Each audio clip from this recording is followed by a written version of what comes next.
Let me ask a different question, and it has to do with the expansion of these other areas, these two other areas that are going to be type 3 and one other area that's going to be type 2.5. I certainly understand why we would get ourselves together here and decide to create a type 3 area for what all of us refer to as the La Loma site, the area near the museum, the artist school, and so on, because staff and council and even the community have been in conversation with the potential developer of this site for some time, and we've promised that if he bought the land and if he did things to respond to the community desire for a quality development, open space, architectural excellence, a whole laundry list of things, that if he did all of that, we would move among ourselves to make that a type 3 area. And in very generic terms, having that authority among ourselves to grant that type 3 designation was our negotiating advantage. That's what we used in negotiation, that and a lot of other things, the price of the land and so on. And I think those negotiations have proved fruitful. I think the project that may eventually emerge on that site will be better for it. And if you were here saying to me, it is time now for the council to honor its end of the deal and convert that area to a type 3 zoning with the height that that allows, I would agree with you completely. I cannot for the life of me understand why we as a council would sit here tonight and grant the same concession on height and density and whatever for two other sites designated type 3 now and one other site designated 2.5, when we have yet to have negotiations with anybody, we have yet to see the plans, we have yet to even understand what is proposed. I've spent 40 years of my life in negotiations, and I have never, ever found it necessary to negotiate with myself and relinquish in advance of even meeting of the other party what I thought was one of the negotiating advantages that I have. And so now I'm going to turn this into a question for you, Aaron, or anyone else that wants to answer. Other than the convenience of only having to Xerox the thing one time, what is the advantage of giving up our negotiating strength here on these other areas? East and west of Scottsdale Road and south of what we all call the Rose Garden. Why would I do that today rather than when I'm sitting across the table from an interested party? So Mayor Lane and council members, Brian, if you could put up slide 8, please. When we were considering type 3 areas throughout downtown, we looked at a variety of criteria, which you can see on this slide on the left. One of those was the Downtown 2.0 recommendation with regard to wanting more feet on the street, not just residential, but also office worker feet on the street during the daytime. And that was to maintain really kind of our tourism status for downtown and maintain those things that tourism are looking for in terms of amenities, restaurants, those types of things. Additionally, we had proximity to public spaces. The public spaces master plan that is been incorporated as part of the character and design chapter is represented by the stars on the map on the right. So similar to the La Loma discussions with regard to if you go up in height, you get more open space at the ground level versus a horizontal type of development. We would get more public open space in those areas that we have deemed appropriate for that or where we're looking to achieve that for downtown over the next 10 years. And then we also looked at where it's in proximity to additional type 3 areas now. So from an urban design standpoint, the Loma area is adjacent to the medical campus. You would have similar types of development on both east and west of Scottsdale Road. Similarly, we looked at that north and south along the canal bank as well as having similar urban design on both sides. So those are some of the considerations that we went through.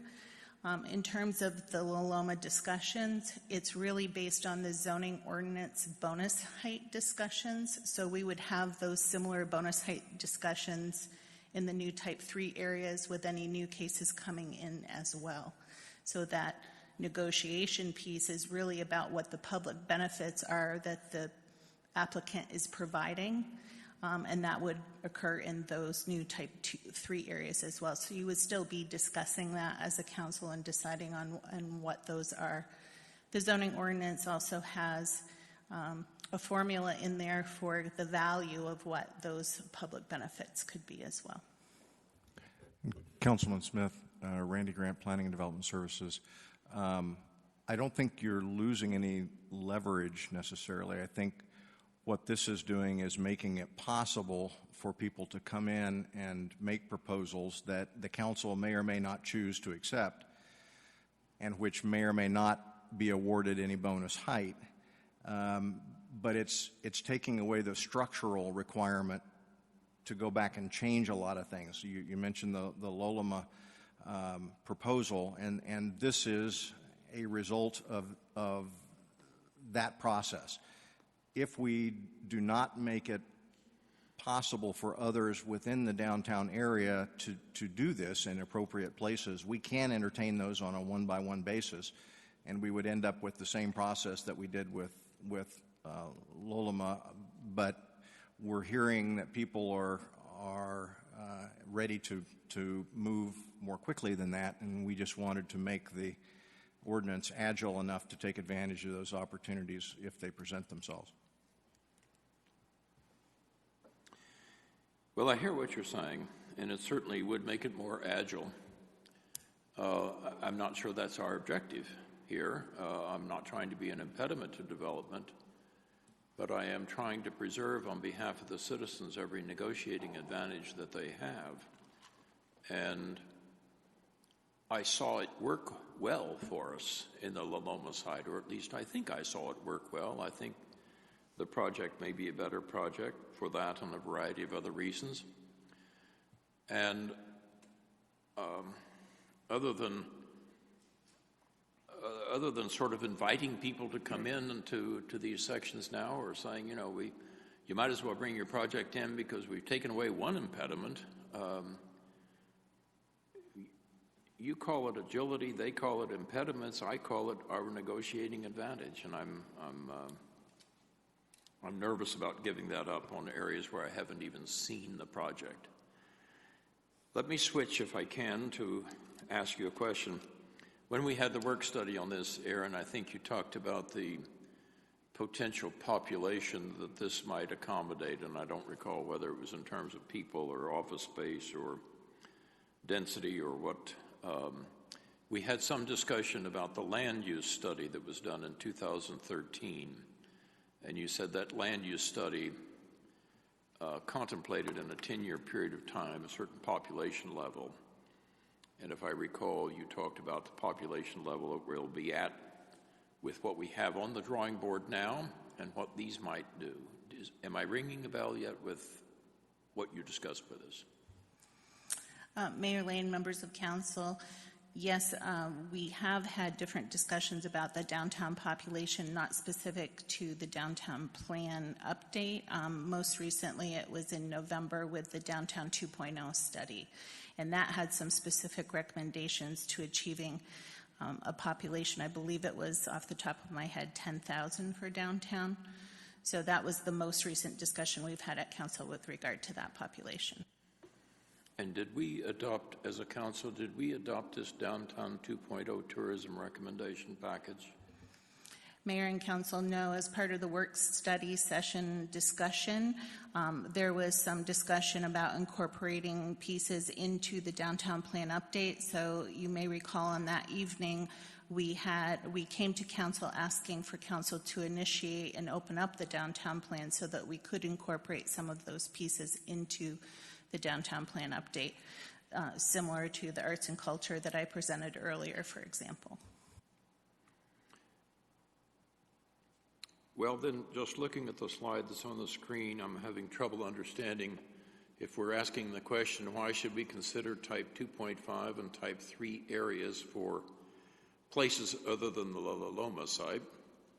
The first rationale for doing that is the Downtown 2.0 tourism recommendations, which we have not adopted. Mayor Lane, members of council, that's correct. The way you would be adopting that particular recommendation, we have not set the 10,000 limit in terms of the downtown plan. We don't have that language in here from the Downtown 2.0 study, but we looked at that and considered where some of that heightened density might go, and that is the result, is the proposed type 2.5 and new type 3 areas.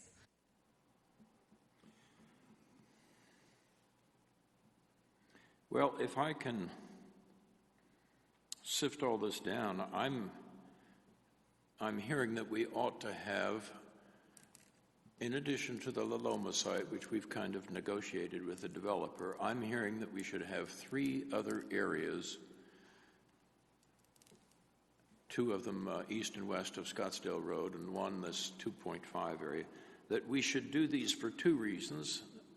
Number 1, because developers want it, and number 2, because it was proposed in a tourism recommendation, Plan 2.0, which we have not yet approved.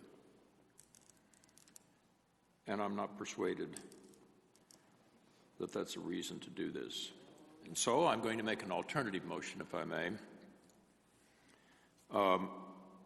I will make a motion that we adopt Resolution 11181, deleting, as was previously done, 3.8, Section 3.8, having to do with the arts incentive. But number 2, that it only applied to specifying a Type 3 designation for the La Loma site, only for that site. And that is my motion.